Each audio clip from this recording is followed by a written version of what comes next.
उत्तराखंड की सरोवर नगरी नैनीताल में पर्यटन गतिविधियां लगातार सुस्त पड़ती नजर आ रही हैं। पर्यटन कारोबारियों का कहना है कि पुलिस प्रशासन की मौजूदा ट्रैफिक व्यवस्था, बढ़ते टोल टैक्स और पार्किंग शुल्क के कारण पर्यटकों को भारी परेशानियों का सामना करना पड़ रहा है, जिससे उनका रुझान नैनीताल से कम होता जा रहा है। इन्हीं मुद्दों को लेकर नैनीताल होटल एसोसिएशन ने आज एक प्रेस वार्ता कर प्रशासन के खिलाफ अपनी नाराजगी जाहिर की। प्रेस वार्ता को संबोधित करते हुए होटल एसोसिएशन के अध्यक्ष दिग्विजय सिंह बिष्ट ने कहा कि पिछले कई सालों से नैनीताल में पर्यटन स्तर में लगातार गिरावट दर्ज की जा रही है। उन्होंने आरोप लगाया कि पुलिस द्वारा जारी किए जा रहे ट्रैफिक प्लान और सोशल मीडिया पोस्ट के माध्यम से ये संदेश दिया जा रहा है कि केवल वही पर्यटक शहर में प्रवेश कर सकते हैं जिनकी पहले से होटल में बुकिंग है। उन्होंने इसे पूरी तरह भ्रामक बताते हुए कहा कि इससे बिना बुकिंग के आने वाले पर्यटक भ्रमित हो रहे हैं और नैनीताल आने का विचार त्याग रहे हैं।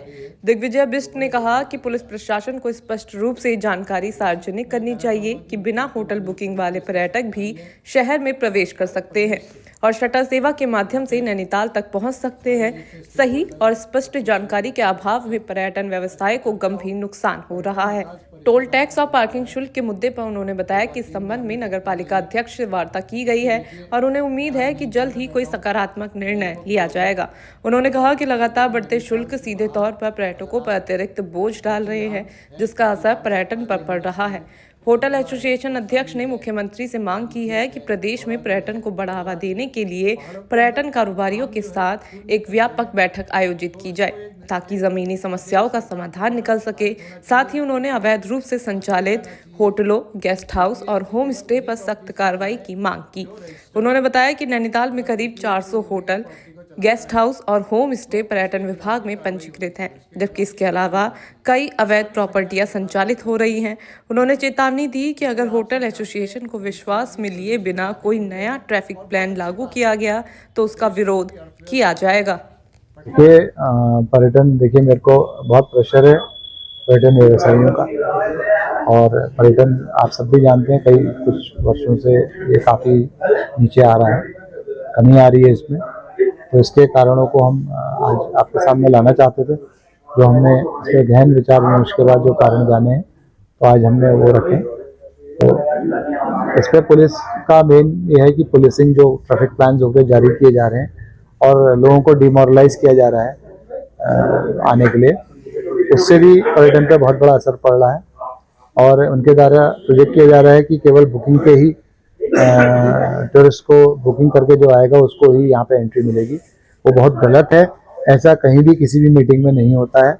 उसमें ये भी इनको बताना चाहिए कि बिना बुकिंग वाले को भी एंट्री मिलेगी, बशर्ते उनकी गाड़ियाँ शहर के अंदर इंटर नहीं करेंगी, चाहे वो नैनीताल हो, मसूरी हो, कहीं हो, उनको शटल द्वारा लाया जाएगा और वो आराम से यहाँ पे आ सकेंगे। हमने पूर्व में भी वार्ता की है नगर पालिका की चेयरमैन महोदया से, और हम उम्मीद करते हैं जल्दी इस पर कोई डिसीजन लेंगे और पार्किंग और चुंगी के जो शुल्क हैं उनको कम किया जाएगा। पहले तो हम चाहेंगे कि माननीय मुख्यमंत्री इसका संज्ञान लें और शीघ्र सारे स्टेक होल्डर्स को पूरे प्रदेश से अपने पास बुलाएं, इस पर वार्ता करें, और आगे आने वाले टाइम में अगर माहौल यही रहा तो वैसे भी हमें सड़क पे आना है।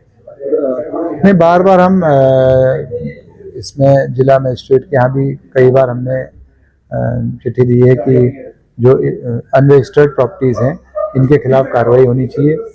एक तो ये लिस्ट पे भी नहीं होते हैं, इनका पता भी नहीं होता है, और रेट्स के जो फ्लक्चुएशन होते हैं ऐसी ही प्रॉपर्टी में होते हैं। रजिस्टर्ड प्रॉपर्टी ऐसा काम नहीं करती है, और अगर कोई करती है तो खुली छूट होती है कि उसके खिलाफ कड़ी से कड़ी कार्रवाई की जाए। इसमें हमारे रजिस्टर्ड हैं, उससे कहीं ज़्यादा अनरजिस्टर्ड प्रॉपर्टी नैनीताल में चल रही हैं, और इनका संज्ञान लिया जाना बहुत आवश्यक है। ये केवल नैनीताल ही नहीं, प्रदेश में भी बहुत बड़ी मार ये रेवेन्यू पे कर रही है, इनके खिलाफ कार्रवाई की जानी आवश्यक है। नैनीताल शहर में करीब 400 होटल, गेस्ट हाउस और होम स्टे रजिस्टर्ड हैं। इसके अलावा इससे ज़्यादा प्रॉपर्टीज यहाँ पे अनरजिस्टर्ड चल रही हैं, उनके खिलाफ संज्ञान लेना आवश्यक है। देखिए, बिना हमारे को सम्मिलित किए हुए अगर ट्रैफिक प्लान वगैरह बनाए जाते हैं तो बहुत गलत है, उसका 100% विरोध किया जाए। ट्रिपल लाने के लिए होम स्टेज का प्रधानमंत्री मोदी जी का एक विजन था, वो दूरस्थ क्षेत्रों के लिए था। उसमें एक आदेश अभी आया भी है होम स्टेज, लेकिन बड़ा दुर्भाग्य की बात है कि होम स्टेज भी जो प्रदेश के हैं वो बाहर के लोगों द्वारा चलाए जा रहे हैं, और बल्कि होम स्टे केवल